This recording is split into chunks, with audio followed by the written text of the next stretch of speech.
So we're in Jesse's office. I've come running down the stairs many times, and I open the door, and there's some really interesting person, and they seem to be sequestered inside of Jesse's office, having very interesting conversations. And that is a lot of what we do at the company, at Wondros. We talk to people, we listen, we ask questions, and we're really interested in so many different things in the world. I'm Jesse Dillon. This is my co-host. I'm Priscilla. For people who are interested in these kinds of subjects that we deal with here at Wondros, I think they'll really enjoy listening to it. The story continues, and we kind of are following a living organism, which is the conversation. You never know who's going into Jesse's office.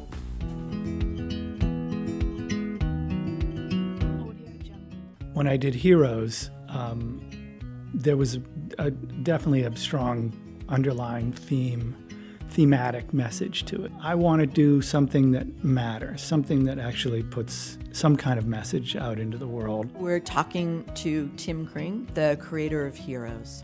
Tim is always dealing in his work with science fiction, and I think he is always an interesting thinker. He's always got a very different point of view about what he's thinking about how stories are constructed, about how he sees the world. I loved that show Heroes, and I thought that the characters were great and the story was great, and so I wanted to be able to talk to him about that and see what he was thinking about those things. The world changed so drastically in the last 5 to 7, 6 years, something, I don't know how long it's been. When there used to be 120 things on TV, and now right. there are 1,000, right. Maybe more. I have no idea how many dramas there are on TV, but I think it's 1,000, if not more. And the world has changed drastically, and so my criteria for what makes a show. It used to be, part of it is the world that we're living in, Mm-hmm. and the seriousness of where we're at with everything. That it just feels to me like right now, we used to justify our careers because they were kind of stupid. To be really honest, this idea of making a show, and you got to sort of play at things, and it's like make believe, and right. Sort of pretending to, sort of like playing in your father's office, right. that kind of thing. It never felt like a real career. It felt a little silly, and the justification that you weren't out saving the world or curing cancer was,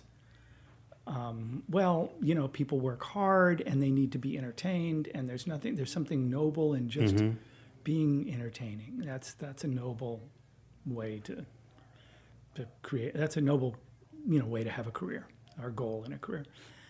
I don't feel that way anymore. I feel like the world has gotten pretty serious, and that it's no longer enough to just entertain. That doesn't fit. And that's not a judgment on somebody else's. Somebody else, sure. That might be their criteria.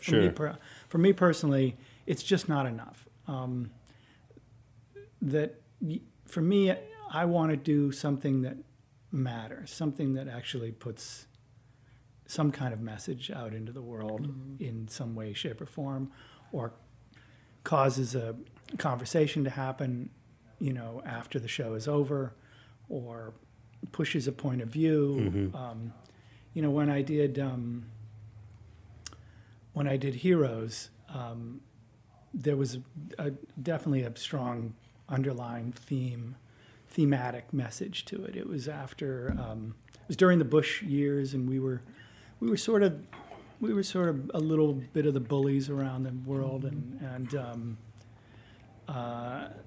there's sort of a lot of xenophobia, and I wanted to have this message of interconnectivity and global consciousness. So there was a lot of talk about saving the world. And everyday heroes too, and the idea that that everybody can find that it wouldn't necessarily be the normal institutions that we entrusted to solve our problems. To solve our yes, problems. Exactly. And in television parlance, it wouldn't be lawyers, doctors, and cops. Right. It could be the weird kid next to you in class, Yeah. or your neighborhood. Yeah. I mean, your neighbor that you never paid any attention to, kind of thing. This hyper ordinary people could have these kind of extraordinary powers. But that message had a kind of spiritual, slightly airy-fairy kind of Right. can't we get along, interconnectivity kind of thing. And that message was good, I thought, for then. But now, again, I think we're at a time where I feel like, for me personally, the criteria is to try and hold a mirror up to things a little bit more, or to sound an alarm bell a little more about what is going on in the world. It just feels like So that's my criteria. And you know, when you look at, as I said, there are 1,000 shows on television, and when you look at a show that when you see it, you think to yourself, does that matter that it's out in the world, that it was made, one way or the other? Would the world be better off if it weren't, or not if it wasn't? And if you can't answer that it matters that it's out there in the public discussion, then why do that show? Is there a show besides your own, which we'll talk about, that right now that you watch that you say, yeah, like that's, Well, you know, are there anything to that Yeah, I mean, I don't watch a lot of TV, but I'm watching Succession right now. right, everyone's And to me, that's a show that actually really matters. It's about things that we're all fascinated by. It's about power, and it's about the haves and have-nots, and it's about inequity, and it's about sort of peeking behind the curtain of these powerful families that we all seem to be fascinated with, of what goes on behind the closed doors. So I think that's a show that actually matters. It's pushing the public discourse in some interesting way. So, like Heroes, does Heroes start before it's a pitch, before it's anything else? Does it just start in your mind with you see a character, you see a situation? Like, how does it begin? How does a show begin before it's ever a show? I mean, with that, I actually kind of wanted to say something about this message, of sort of interconnectivity. And I also was raising small kids at the time. They're not so small anymore, but at the time they were. And I was sort of thinking about the world that they were going to inhabit and who would constitute a hero in their world. And then I was influenced by a couple of people's movies. Right. I was really influenced by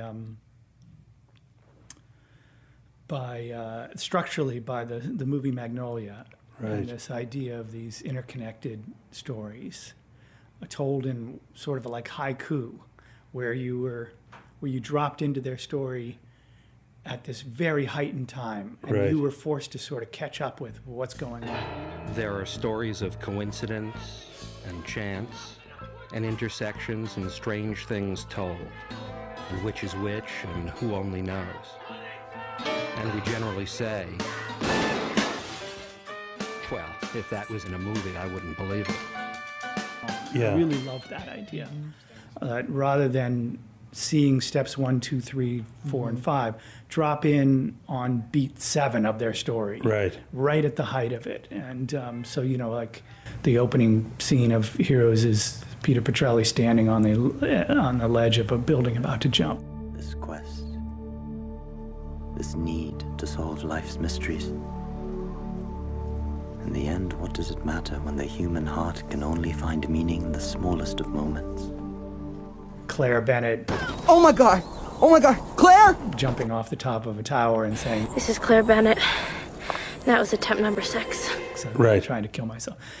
Dropping in really deep into their stories and then just trying to play catch up with all these multiple. So I was really influenced by that. I got turned on by the idea of structurally doing something different. Right. I'd been doing this single lead show called Crossing Jordan for 5 seasons, and I'm Jordan. I tend to see things black and white. procedural, and I was really fascinated by this this large ensemble cast and multi-narrative, kind of structure.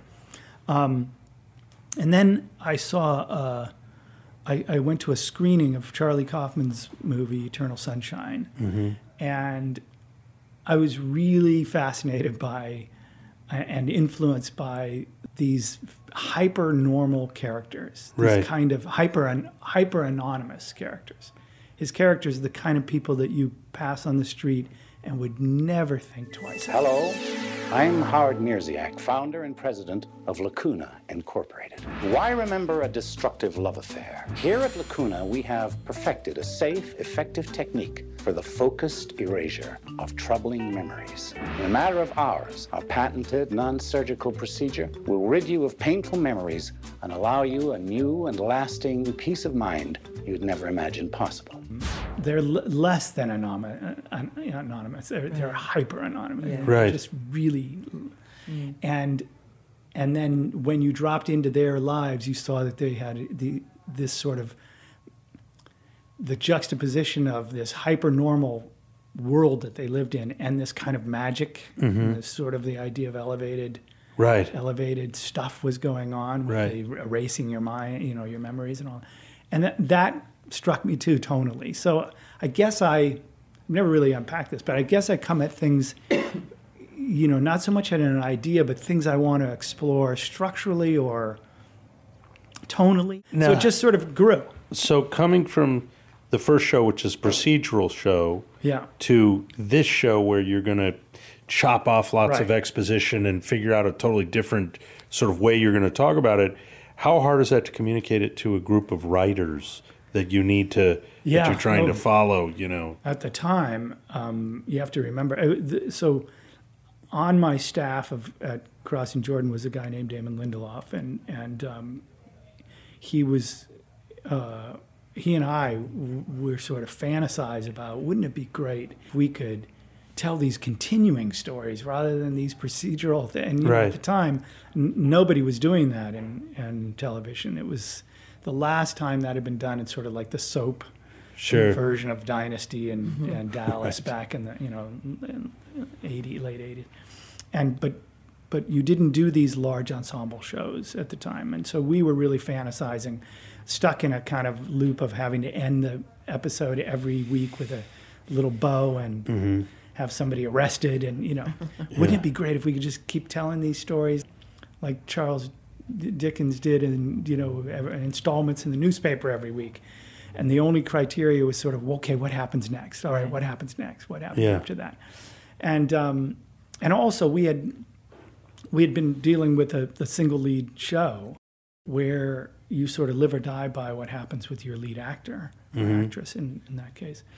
And so I had this fantasy of like, wouldn't it be great if we had like 10 people on the cast that we could interchangeable, we could kill them off and nobody would be bigger than anybody else. Wouldn't that be great? Which worked to a point. But which worked to the point, exactly. We can get into that. But the in terms of like how it was written, I wrote the pilot, and what ends up happening on a staff is the staff. I mean, part of your job on staff is to be a forger, to figure out how to basically forge what's there, and it's why I've sort of become a big believer in the pilot process. I think a lot of writers fantasize for years about this direct-to-series idea that you would just go right into the series without making a pilot.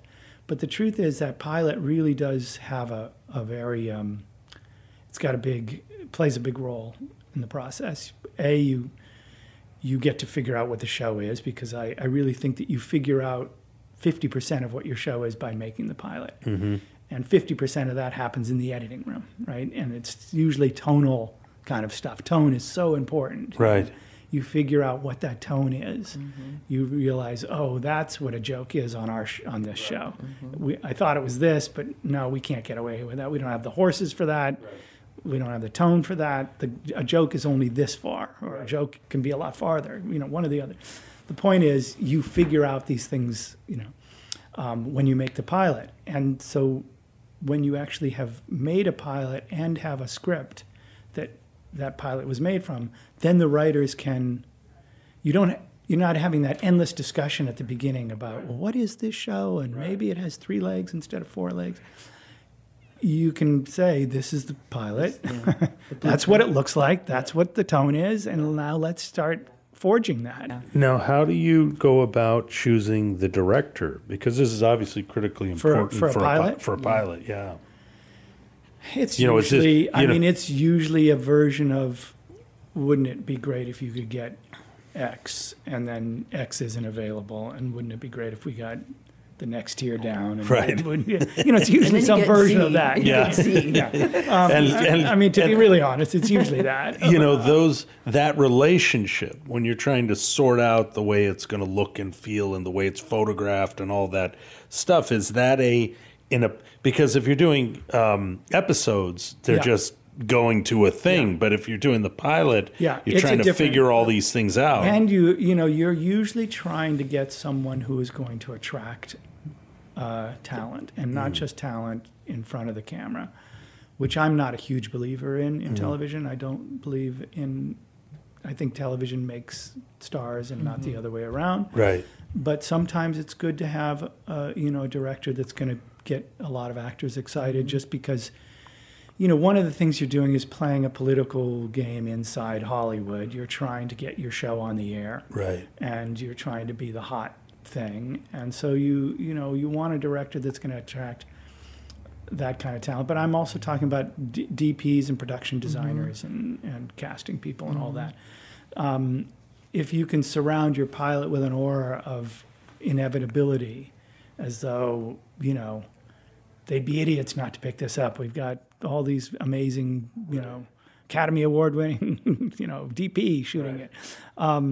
So some of the idea of getting a director is really about putting the dinner party together in the most impressive way that you can. But that director is really going to be, it has to obviously have shared values with what you want to do, or bring something. You hope that they're going to bring something super unique to it and elevate the material. Was there a moment that you realized that show, Heroes, was going to be very successful? Was there a moment before it aired, or was it when it aired that you... No, and this has never happened to me before. That seemed to be a question that press wanted to ask me all the time. Did you know this was going to be a hit? It's sort of like a standard question. And I always had this sort of standard answer of, well, you hope and you keep your fingers crossed. Yeah. But enough time has gone by that I can confess that I knew it from the very beginning. You knew it from in the editing room, or I knew on it the from set? before we rolled camera. Really? Because I don't know, and I'm not whatever. That way. I don't usually have a lot of. But I'm not a faith-driven guy. Right. But there were things about the show, though. I mean, looking back retrospectively, so many things were going on there. You were choosing people that looked like everyday people that were heroes. Yeah. And you also, there was this unbelievable community online that started. That was also the beginning of all that. Yeah.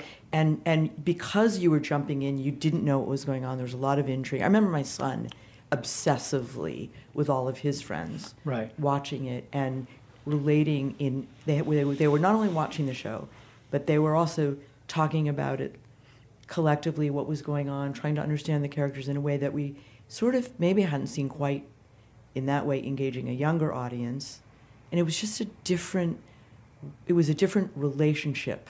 And many people could plug into the show because they found somebody that they might connect with. And that...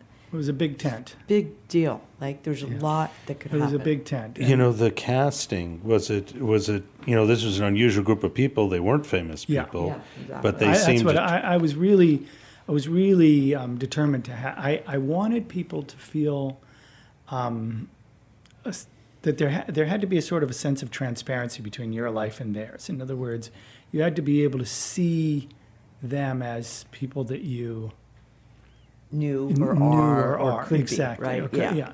And I remember, describing like Claire. I remember describing her as the cheerleader.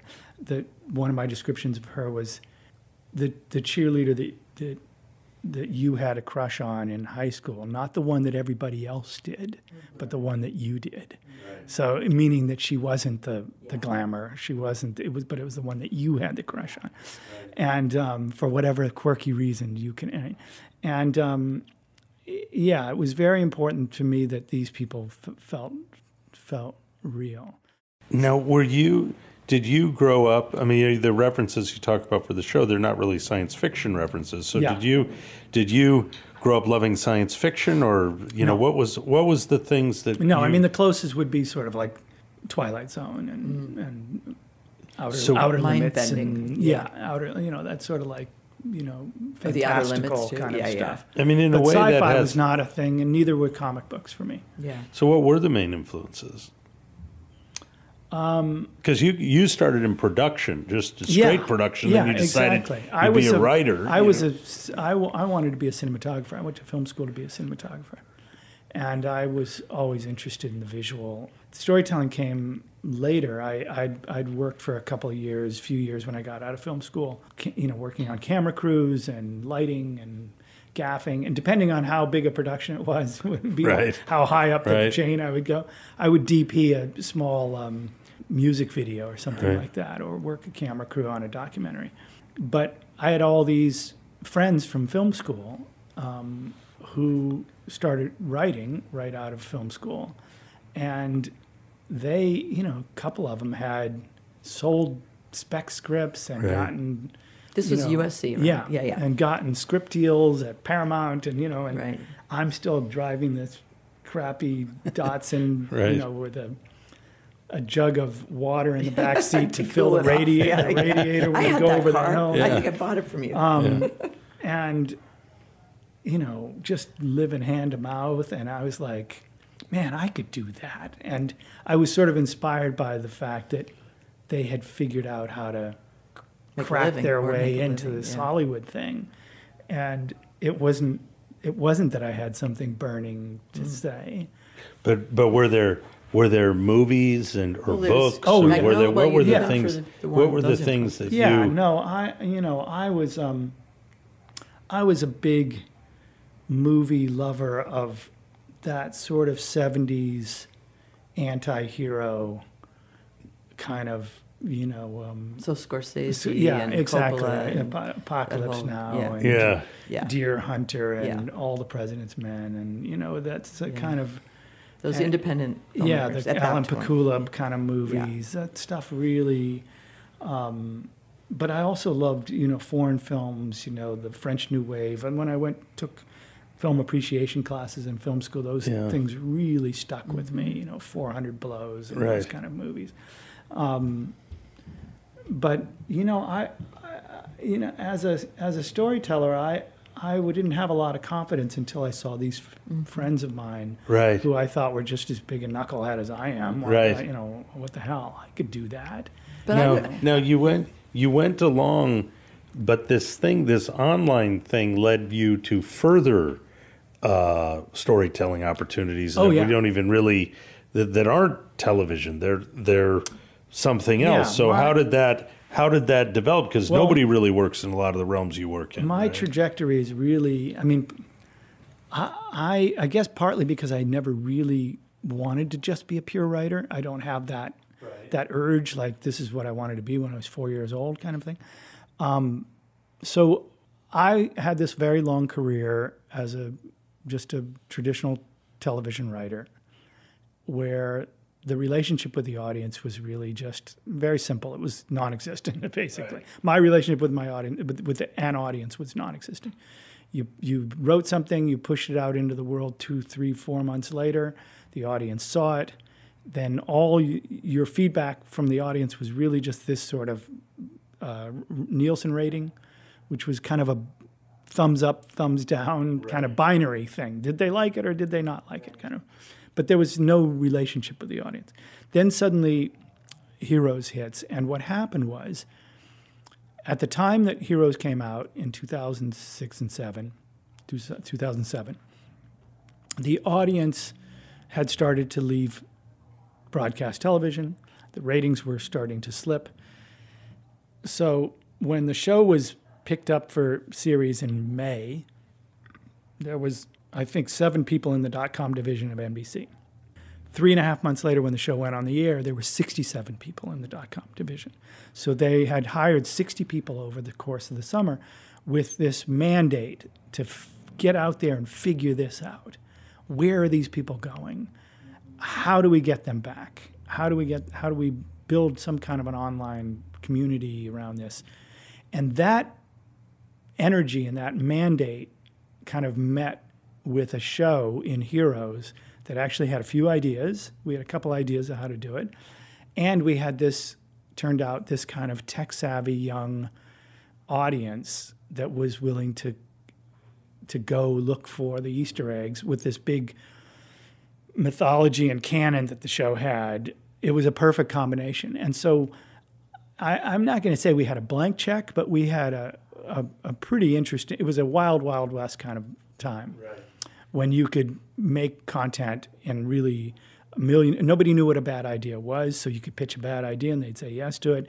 And so we made mockumentaries and webisodes and online comic books and contests and, mobile content at the time and games. And we tried all these ways to reach the audience, and I started to fall in love with this idea. Right. And one of the big secrets of it became apparent after about a year of doing it, was that the audience was just eating this stuff up so quickly. Mm-hmm. When you put this stuff out into the internet, it gets gobbled up very quickly. And you're not controlling the pace of it quite as much, And so one of the big, kind of epiphanies that I had was, well, we can't keep this up. it's unsustainable. And so why don't we just sort of open up the narrative to the audience and let them play in our sandbox? Mm-hmm. And so it was sort of like here's our world and welcome to it kind of thing. Right. So we allowed them to come in and create fan fiction and mashups, and we'd give them the pieces of, stems of, or pieces of the show, and they would mash it up and put their favorite song on it, and then the audience would vote on that, that sort of thing, that we gave them access to it.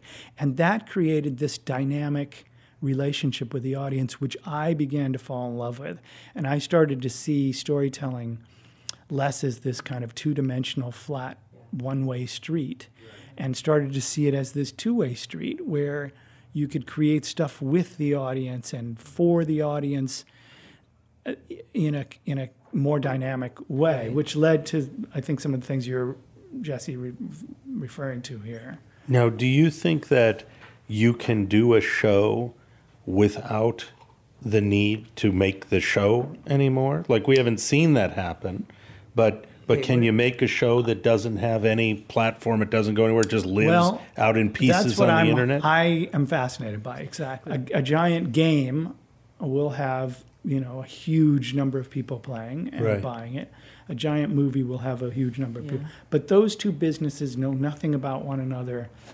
They have very separate business models, separate right. skill sets. So the question is, can you create something that allows? I think the answer to the question is, can it exist in that? Is by placing the audience a little bit more at the center of the experience. That the audience can become this scalable commodity inside of an IP. What that takes is a collective or a team or a studio who designs the studio around the idea of having expertise in these multiple platforms and building an IP with the idea that the audience stays in the center. And this, my friend Christopher Sandberg, who I did Conspiracy for Good with, he talks about content velocity, mm-hmm. which is a really interesting.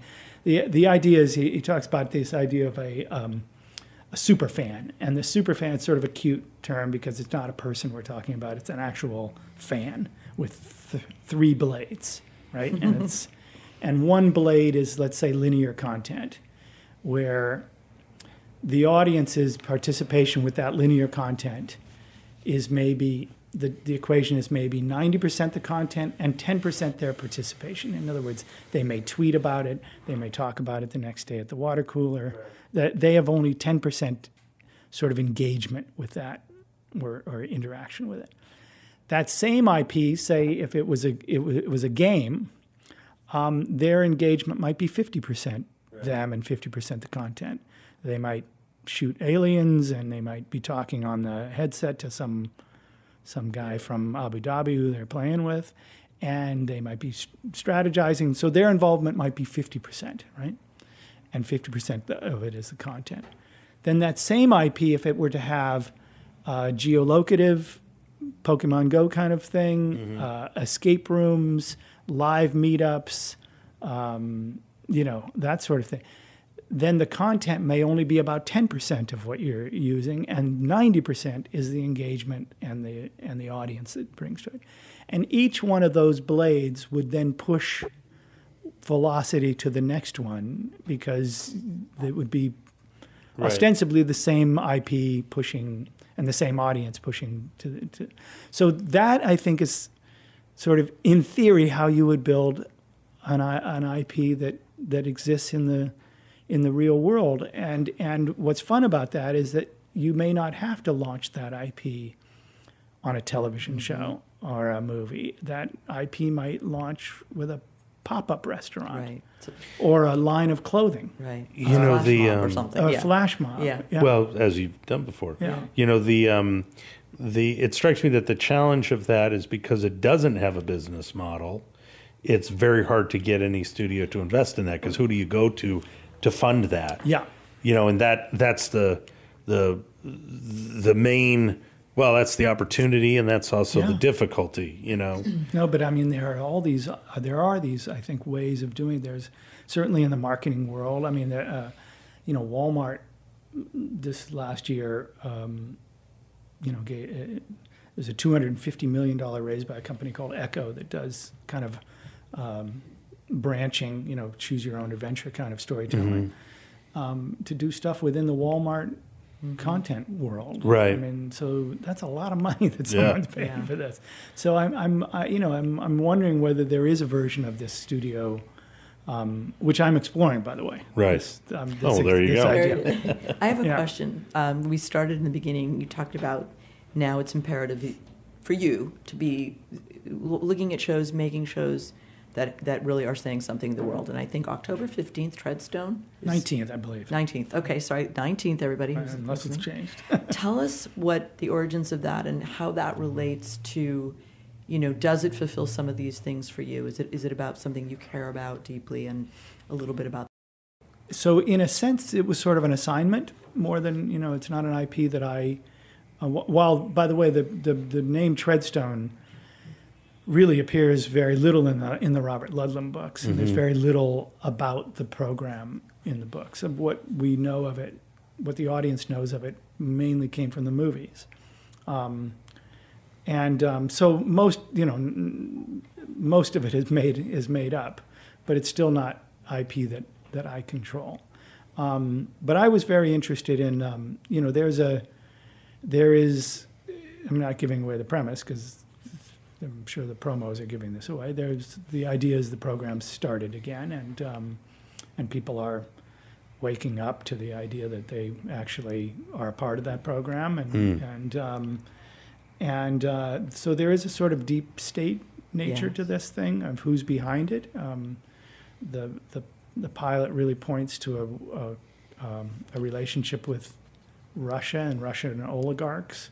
It points to the Arctic and the whole idea of climate change and how that's releasing all of these resources in this area, and whoever controls the Arctic is going to control the economy of the 21st century. And so riding on the back of climate change is this idea of geopolitical, chess game and greed and all of that. So I was interested in that aspect of it. It rolls out slowly in that show because it's a bit of a,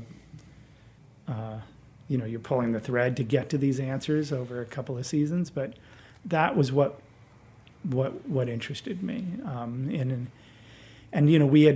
We sold it right when, right exactly the time that Trump was elected. And so everybody was sort of fascinated with that first year, especially, his relationship with Russia and how could that possibly happen and how deep could it go? And this show sort of ends up exploring some of that. Oh, it's exciting. Are you excited about it? Yes, of course. Yeah. Amazing. Well, thank you for coming by and doing this. Appreciate it. No, we got to get into. Okay. Wait. What do you want to talk about? No. I just think that Jesse and I have spoken for a long time about where we were starting to talk about taking content into the real world. Yeah. Well, that's a fascinating thing for me, where people get to become, a character within a narrative, and I talked about the first time going to Comic-Con. The second time was even more revealing for me and more impactful for me. I think it was one of the great seminal light bulb moments of my life, was walking onto the stage that second season. Right. Why? Well, it was looking out into this audience at Hall H, which is the big hall there, and in the first, I don't know, half a dozen rows, let's say, of this giant, hall, were dozens and dozens and dozens and dozens of people dressed as characters from the show that I'd created. And it really occurred to me at that moment that, these people had come from wherever they came from, some great distances, spent their hard-earned money to get here, literally handmade or hand put together these costumes, stood in line for hours to get into this event, all because of a narrative that they loved. And I had this realization that personal expression around something you believe in is really could be a powerful tool. And from that came this idea.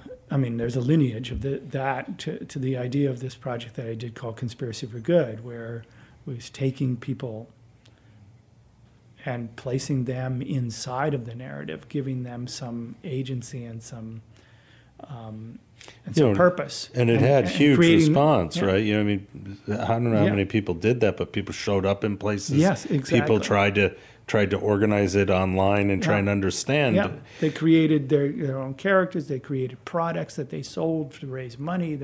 It was an ecosystem that people lived inside of. Conspiracy for Good was a secret society for good that you could live inside of, and we had a evil villain that had to be brought down, a corporate villain. It ended up on the streets of London for sort of four consecutive days of kind of giant scavenger hunt. We had 45 actors on the streets of London that would chase you down alleys and that sort of thing, and shopkeepers and all that kind of stuff. Well, it really does hint at quite an amazing opportunity, which, I think it's the challenge of it is that you definitely can tell stories without television shows or movies. That's right. The question is that's more complicated to me is what is the financial model? Because the thing is that it does require capital to employ a room full of people who are thinking through the story. Yeah. So it strikes me that that's very hard to explain to a corporate partner why they should invest. I would think that there'd be whatever. I think there's merchandise. There's other things that maybe you get the investor in a different way. You're not going to the traditional, right? So when you find somebody who is seeing those opportunities. You're talking about costumes. You're talking about so many different things. But what I'm fascinated when you both talking about this is, all right, so Conspiracy for Good, but then we have to do this in the real world because you looked at. I mean, for me, I'm thinking of climate change. I'm thinking of Greta, this young woman. Yeah. And she's starting a movement, and people are playing inside of that movement, but it's in the real world. Yeah. So how do we take some of these principles? Well, that's exactly what Conspiracy for Good was in the right. I remember we talked about it. And trying to ride on top of people's agency. Passion and we have some bad players in the real world. Yeah. that need to be. Well, I mean, fascinating. although I think ultimately it's entertainment. So the question is, how do you entertain, but push people towards making better decisions for all of us. Well, obviously, the Holy Grail of this would be something that starts off as entertainment, but then ends up becoming social a real change. movement and That's social change. yes. Well, that's the real Holy Grail of this. You know, the thing is I do think that there are a group of people, like there were who watched these TV shows, where they go, yeah, that's me. I want to go home tonight and I'm going to work on, this unraveling the conspiracy. Look for, the clue buried in a Wikipedia page or inside a, inside a podcast or on the inside a corporation's website. Like there are places to bury the story with clever people, although I do think that it probably takes a room full of people where you have one person who's an expert on Facebook and one who's an expert on LinkedIn and one who's an expert on, it's how do you, it's not a DP, but it's the equivalent of this story with a storyteller at the center. And maybe a piece of it does live on linear content. Yeah. So you're going to Netflix to find the big, the backstory of this entire movement or something like that. I mean, something like that, because this morning, I don't know if you saw this little film that came out, The Guardians did with her and this climate change person. But anyway, the whole thing is this movie about Greta. My name is Greta Thunberg. We are living in the beginning of a mass extinction. Our climate is breaking down. Children like me are giving up their education to protests. But we can still fix this. And all it's saying is if you just plant trees. That's it. That's the beginning. That's one thing. It's about the trees. Simple, basic thing. And so thinking about what you're talking about, empowering people around an idea or around some characters, and then but there's real world implications. So there have been amazing projects where people just planted trees. I saw something recently about a country where they rebuilt it, with trees. Although I do think that probably our challenges are a bit larger. But I'm just saying that I'm just using this as an idea to go back to what you're talking about, which is putting ourselves as the actors, because we have to be ourselves inside of these stories. Yeah. How do I live in a narrative? It's exciting. Well, I get to be a little bit of a superhero, and I get to do something. That's right. In a way, you already do, because like you see a show, you say, "Well, I'm heroes," or like now you say, "I'm a Game of Thrones person," right? Like this is how I see my life. But how do you take that? Yes, of course. So how do you organize them in the real world to actually do? If there's something perhaps one of the logical ways to think about who funds this is in the brand world. I mean, brick and mortar is having a very hard time right now, and so things that drive narrative through the brick and mortar might be the way, way to go. That's an interesting. That's right. That's interesting. Patagonia is the first brand. Let them. The first one is how many Starbucks are there that you could and what or just even the mall itself. The mall so this itself is a call out to all the brands who want to change the world. We're looking for you. And so I think there is a version where you can do that, and maybe you do it by category. There's an airline, and there's a sugar water, and there's and there's a coffee, and there's and they part of the story lives in each of those silos, and I do think there's a way to do that. And the light narrative of Conspiracy for Good that's always fascinated me is this idea of a secret society, and people like secret society, people like secret handshakes, and the idea that there are hidden clues, and with a kind of geolocative, AR kind of thing, where your phone suddenly becomes a window into what those clues are and how to find other people. You walk into a Starbucks and suddenly your phone vibrates and you realize there's 3 other people in here. Yep. You may not be able to identify them, but their profiles are there, and there's a secret society that's happening concurrent with the world that you're living in, and it happens to be an umbrella for good in the world. And so it's a very powerful idea that I'm, still really exploring. And I'm involved with USC Film School, and I'm endowed a lab there that I'm calling pervasive storytelling for social good, which is exactly this idea. With the idea that with student R&D, we can kind of crack some of this stuff. So. Very exciting. Yeah, it's kind of a fun idea. Yeah, well, great. Thank you. Yeah, thank you. Yeah, thanks. Cool. Okay. Remember, Tim's new show, Treadstone, is available now on the USA Network. For more information about what we do here at Wondrous, visit our website at wondros.com or follow us on all social media channels at WONDROS. A special thanks to our production team here at Wondros and our podcast partners, Large Media.